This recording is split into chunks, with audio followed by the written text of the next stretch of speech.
Good morning and welcome to Newsmakers. How many people escaped through the Underground Railroad?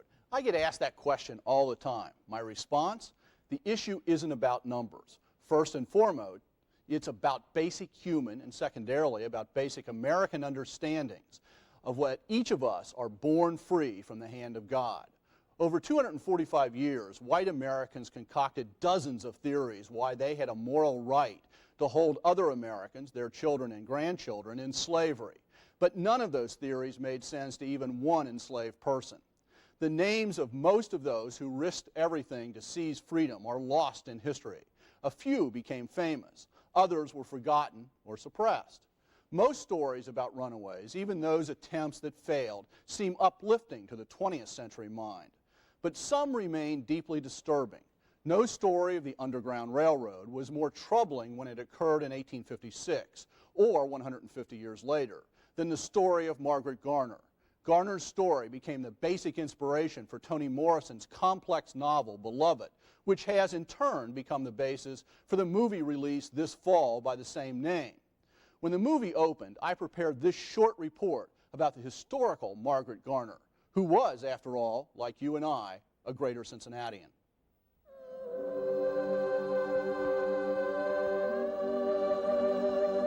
In 1856, slavery haunted the United States. No single incident brought that home more than the tragedy of Margaret Garner. Garner lived with her family on Maplewood Farm along Richwood Road in southern Boone County. The 1968 historic marker out front extols the military and political accomplishments of Garner's owner, John Gaines, but completely ignores the resident who really changed history. Today, the scene is idyllic. Some of the surviving buildings might even reach back to the 1850s. But 150 years ago, this place and thousands of others like it horribly twisted the lives of 4 million enslaved Americans. On January the 27th, 1856, 8 members of the Garner family, along with 9 other slaves, fled for Cincinnati and freedom. After crossing the river, the Garners took refuge in the house of a relative who lived near the Mill Creek, where they were surrounded quickly by federal marshals. Cornered, Garner realized she and her children were headed back to slavery. Suddenly, she grabbed a knife and slit the throat of her 3-year-old daughter, saving her from dehumanizing bondage. Before she could kill her 2 sons, Margaret was seized. I will never run from another thing on this earth. Toni Morrison's novel, Beloved, now translated into a movie by Oprah Winfrey, doesn't deal with this incident directly.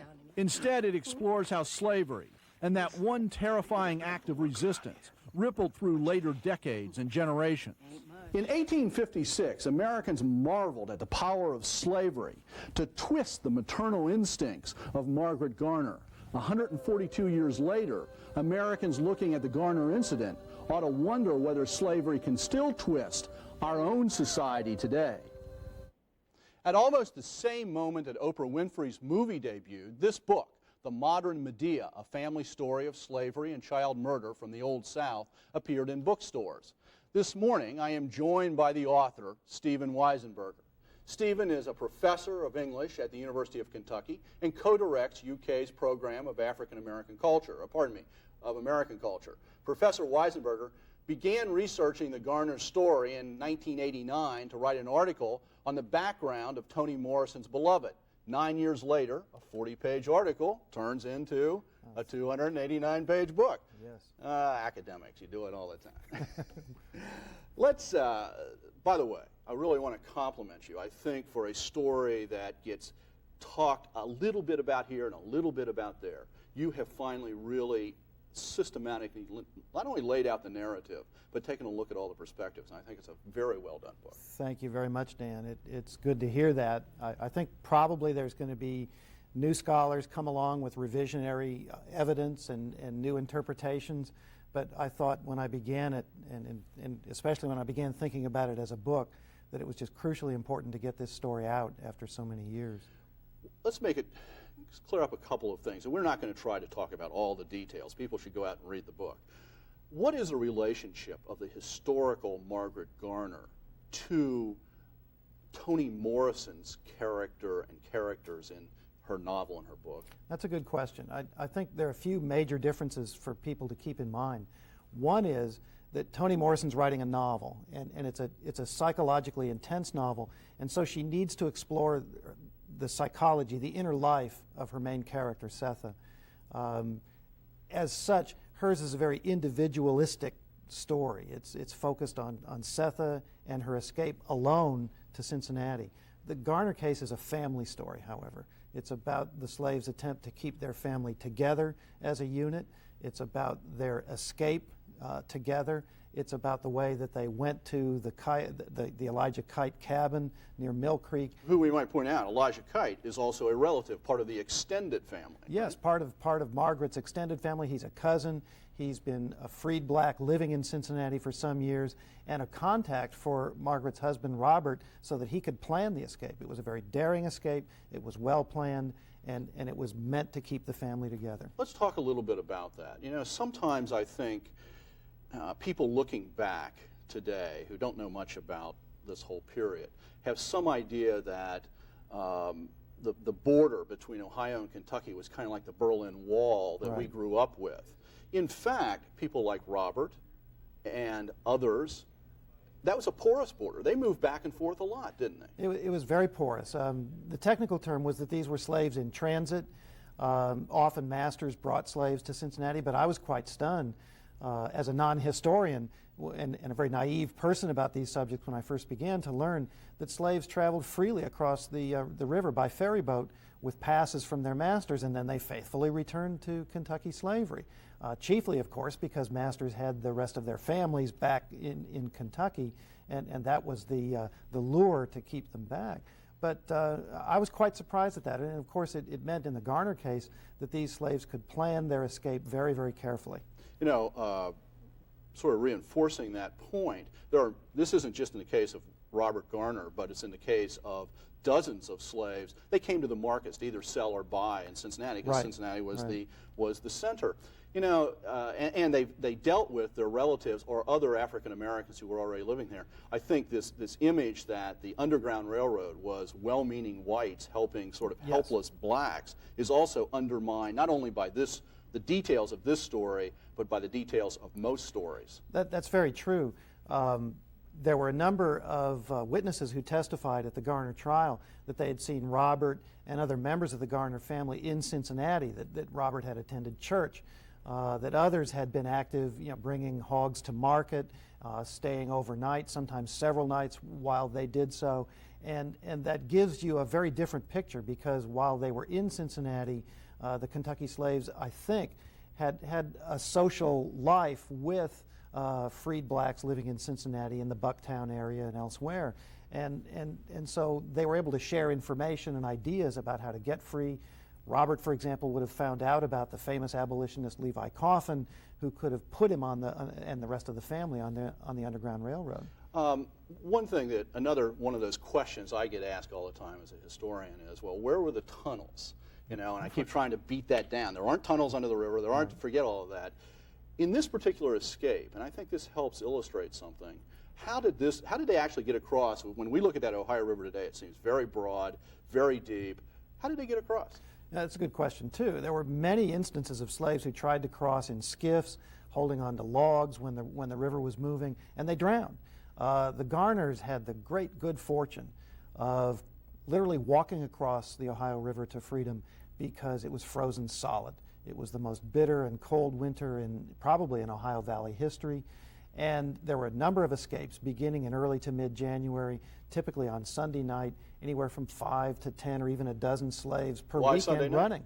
Sunday night because Sundays were the one day of the week when masters let their slaves have a kind of freedom to visit wives on other plantations, to attend church services, to tend their own garden plots, to do the kind of labor that would allow them to make money on their own.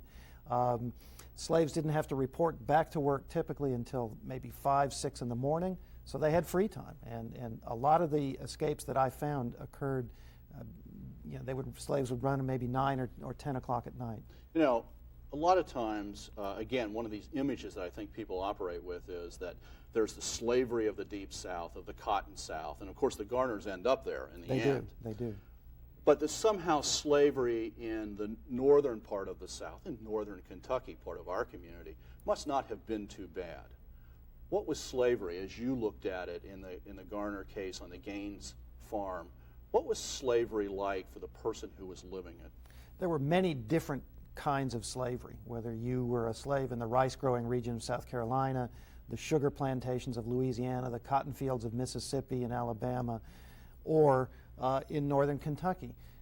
The Garner slaves lived on a farm, a plantation, that was 300 acres approximately. They had the jobs of caring for the farm animals. Master Gaines had some 75 or 80 merino sheep. He had cattle and a very large swine operation. He was bringing pork to the Cincinnati markets. This is Porkopolis, That's for right. goodness sakes. And in addition to those tasks, he had an orchard. He had other farm crops that needed to be taken care of. The Garner slaves had many and varied tasks, but that's not to say that that variation made their slavery any easier. After all, they didn't have freedom, and the Garner family was split between two different plantations. Margaret and her children were at Maplewood. Robert, her husband, and his parents were on a neighboring plantation about a third or a half a mile down the road. And even more than that, although that can sound pretty close in today's terms, he was rented out constantly, so he wasn't even around. You're quite right. He spent most of the 5 years before the escape being rented out in Covington, elsewhere in Boone County, Kentucky, sometimes 15 to 18 miles away from his family, so if he saw them at all, it would have come after a long walk on Sunday. Let's deal with, I guess, the crux issue, and that is, how could she have done this? What might have motivated her to do this? I speculate in the book that it had much to do with her sexual victimization at the hands of Master Gaines. Margaret's last two children, her two girl children, Mary, who died, and Priscilla, who died later, were both described in newspaper accounts as being nearly white. Margaret herself was a mulatto woman. There were no other white males on the plantation of adult age other than Master Gaines. Many people pointed the finger at him during the 1850s. I think they were probably right, and though we can never know, the likelihood is that Margaret did what she did out of a long and probably horrifying term as his sexual concubine. She clearly did not want her daughters to grow up and know that fate. Probably that accounts for it. I think finally, after working on this project for 8 or 9 years, though, that the ultimate reasons behind Margaret's deeds are and will remain enigmatic. I think that the horror she knew lay behind it, but that finally I think she despaired. You know, I think this whole discussion that you lay out in the book, again, I think you do it very well and very interestingly, and it's more than just what you've said, about the sexual relationship and domination of her master. This all echoes in light of the recent stories about Thomas Jefferson, which everybody seems so surprised at. In fact, this sort of sexual dominance and interrelationship on many different levels wasn't that uncommon among lots of people. Historians think that it was quite common indeed, and given the fact that Margaret was a household servant of Master Gaines and spent a good deal of time in the Maplewood plantation house, only increased the kind of intimacy that she knew with her master. She was part of his daily life, and that's important to spell out. She wasn't just some slave living off in the quarters some ways distant amidst the trees. She was part of his daily life and experience. Her children probably played in the household and were busy at tasks in the household with Master Gaines. This explains why, in addition to his probably being the father of the child that Margaret murdered, it explains why he cried uncontrollably at the scene of the crime. And it explains also why he would not release the body of little Mary Garner to the coroners, to the Cincinnati coroner, John Menzies, when he wanted it. He actually picked it up and was holding it, cradling it. He did. We're out of time for the moment, but you're going to stay here, and we're going to bring somebody else, so stay put. Stay tuned. After the break, we will be joined by the Director of Programming and Exhibits at the proposed National Underground Railroad Freedom Center to talk about what they might do with a powerful story like this.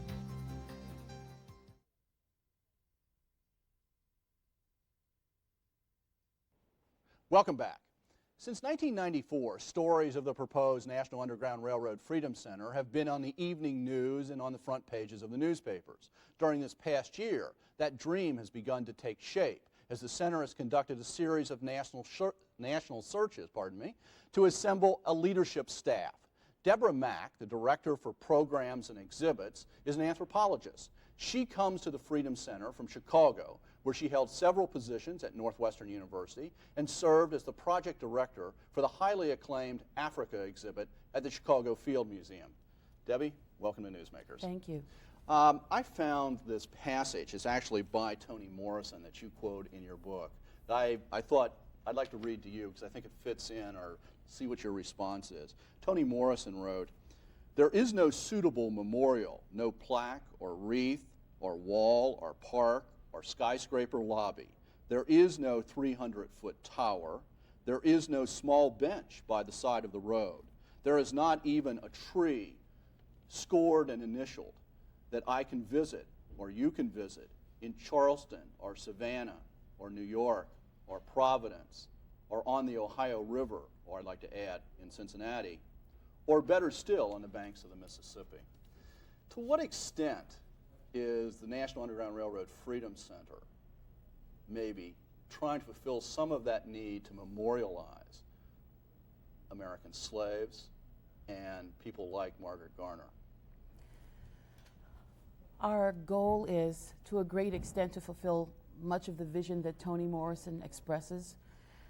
We are, in a sense, not also coming to this with a preconceived notion of what we should be doing and who we are and who these stories are about, but we are basing much of it, in part, on ongoing research, such as that you're referring to today, also to collective memory.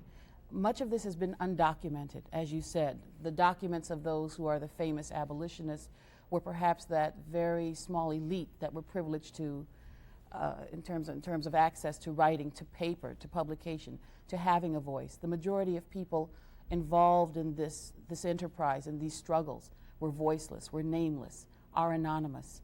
And therefore, we often think that they don't exist, that there is no documentation, but there is massive, what we call collective memory around this as well. We're combining all of these forces in a very, what I call, interdisciplinary approach. It's literature, it's archaeology, it's, of course, history, it's art, it's music, it's oral history, it's memory, it's folktale, it's clothing. We're trying to assemble all of this in many ways to tell not every story, but a number of good representative stories, and a critical mass of those stories, of course, occur in the greater Cincinnati area. Whether Cincinnati was the place, or if Cincinnati was, in a sense, a nexus for many trails, for many paths in all directions. We're hoping that being on the banks of the Ohio River and having access to this incredible amount of new research, ongoing research, we'll be able to tell some of those stories in people's voices. You know, in talking about stories, one of the things that I find fascinating, Stephen, that you do deal with, is the fact that when the Garner incident took place, it was front page nationally. Yes. Within a very short period, an amazingly short period of time, as you say, the real story sort of gets lost and gets transmuted into other things, and then almost suppressed. I mean, Toni Morrison recovering this story really almost out of maybe the collective memory, but out of a snippet, really, that she runs across. Why does it get suppressed? Why do we forget this story? As a literary scholar, I've always been taught and trained to think that one of the jobs that literature does is to preserve memory, to put thought, the best of human thought, down on paper and to keep it then for subsequent generations. But I was really taken by the understanding in this project that indeed literature can also have the effect, by transforming real events into legends and finally mythifying them. It can encourage forgetting, it can encourage amnesia, and it's developed in me a much healthier respect for those people like Deborah who have to think about museum projects and how best to memorialize events. You know, Deborah, one of the things that Stephen talks about is that in turning this into literature, turning this into story after the fact, is that part of the motivation, he speculates, might have been because people couldn't look at the real face of Margaret Garner. They couldn't deal with the real person. We're now 150, for round numbers, away from this event. Do you think America is ready to look into the faces of slaves and really deal with where they were and what they experienced? I think that America realizes that it's very difficult to do so, but that America is beginning to be ready. America is asking, and this means all kinds of people are asking about this, all kinds of people are inquiring about this, realizing, however, that it's going to bring a certain level of pain to the table. I'm finding just incredible support. We are all finding incredible support for bringing these stories, bringing these issues out for a variety of reasons. There are many African Americans who don't know this story. They don't know these stories. They don't know their family stories because they were often so traumatic, so emotionally disturbing, so horrific that their parents did not want to share them. Their grandparents did not want to transmit them. And yet, what do they teach their children? How do they also reconcile with, in a sense, these extended families, very often multiracial families, who are they are family. We are family. And until we can deal with much of the issue-laden history around this and what that legacy has meant for the way life is conducted today, we're not going to be able to go forward very well. You know, one of the things that you're talking about, the difficulty of dealing with this, and people, both African American and whites, had forgotten the story to a large extent. One of the things that I find fascinating is that Beloved, which I had so much hope for in terms of maybe helping people, doesn't seem to have caught on. You know, it's still out there in the theaters, and certainly encourage people to go see it. But it's a very difficult film. What's your reaction to the film as film? It's a complex film. It's not easy to follow the plot when it's dealing with the subject of the ghost. It's also a long film, and maybe that's put some people off of it. But the film Amistad didn't do that well either. I think you're quite right that you know, we have to look into the face of slavery, but Americans are still having some difficulty doing that. Yeah, I think the Amistad, there is a case where it's a very clean narrative. I mean, it's a very easy thing to follow, even if you don't know anything about the story before you walk in. And even if they futzed the historical record a little bit too. But still, right. It's a good story. Right. And that comes back to, you know, what sort of, not just exhibits, but what sort of programs does something like the Freedom Center offer to really help people, blacks and whites, make some of those leaps? Is anything concrete sort of bubbling up at this point? What is bubbling up is that we have to be prepared for the difficulty, the emotional difficulty people of all sorts are going to have in dealing with this. And we are actually beginning by testing concepts with various types of visitors, especially with parents, with teachers who will be responsible for bringing children in and helping to interpret those experiences. We're expecting a lot of extended families, groups to come as well to share these, because much of this is almost commemorative in a sense of like visiting a shrine. So what we are looking at is what kinds of stories can we tell, and then how do we help visitors at the Freedom Center at the end of visiting a story and thereafter, in ongoing life, thereafter life, you know, deal with this. You know, and if you've been to the Holocaust, if anybody has been to the Holocaust Museum, that same issue hits you right in the face at the Holocaust Museum. Thank you for being with us this morning. I really recommend that people go out and read the book, and I certainly recommend that people keep following the Freedom Center. Thank you. Thank you. Thank you. If you would like to hear Stephen Weisenburger talk at greater length about modern Medea, the Mercantile Library and the Freedom Center are jointly sponsoring a luncheon presentation on January the 8th, 1999. Places are limited. If you would like, call at 621-0717 for reservations. And thank you for being with us this morning. Make Newsmakers a part of every Sunday morning, and have a good week.